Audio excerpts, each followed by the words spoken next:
Hello mga bossing ko. Ngayong araw na ito, positive lamang. Be happy and be positive. Ngayong araw na ito ay Monday mga bossing. Kung kaya't kailangan po salubungin po natin ang buong linggong ito mga bossing ko ng pagiging masaya, masagana, maraming pera, pagiging positibo. At mas mainam mga bossing ko ay subukan nyo po ito bukod po sa inyo pong sipag at tiyaga.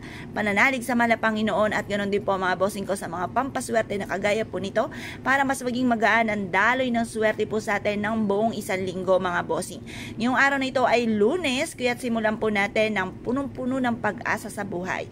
Ang mga tao na mahilig sa mga pampaswerte, yan po ay mas nagiging positibo. Yan po ay nagkakaroon ng pag-asa sa buhay na yumamat maging matagumpay, kaya siya nanonood ng mga ganitong video, kaya siya gumagawa ng mga pampaswerte dahil napakarami niyang mga pangarap at maganda naman po yan. Dahil maraming pangarap, ayan po ay walang imposible, makakamit niyo po ang mga pinapangarap ninyo. Ngayon po mga bossing, humanap ka sa gawin silangan ng mga bandang alas 7. Hawak ang bulak na ito na napakaswerte at ganoon din po mga bossing ko ang ating mabibintog na butil ng bigas. Makakatulong po ito upang sa ganoon siksikliglig at umaapaw at napakaraming blessing ang dumating kung sino man ang mga bossing nagagamit sa aming mga pampaswerte. Ito po isa sa mga subok na napakaswerte. Basta't kapag gumawa ng mga pampaswerte, positive ka lamang. Ngayon pa mga bossing, mag-wish ka na. Sa aking negosyo, dito na ako yayaman. Kung ikaw ay may negosyo, unahin nyo po yan na mag-wish po kayo ng ganyan. Tapos sabihin nyo po, magkaroon ako ng malaking bahay, magkaroon ako ng magagarang sasakyan, makatapos ang aking mga anak sa kanilang pag-aaral, magkaroon ako ng napakaraming pera. Yan. Basta mag-wish ka na lahat ng nais po ninyo na walang gamit na sana, direct to the point. Pagtapos ka na mag-wish, ibilad nyo po ito sa sinag ng araw. Pero kung umuulan sa lugar ninyo, okay lamang po yan. Basta sa umaga nyo ito gagawin at nakaharap ka sa silangan. At pagkatapos mga bossing ko, isiksik sa inyo pong bulsa or kaya po ay isiksik sa inyo pong pitaka.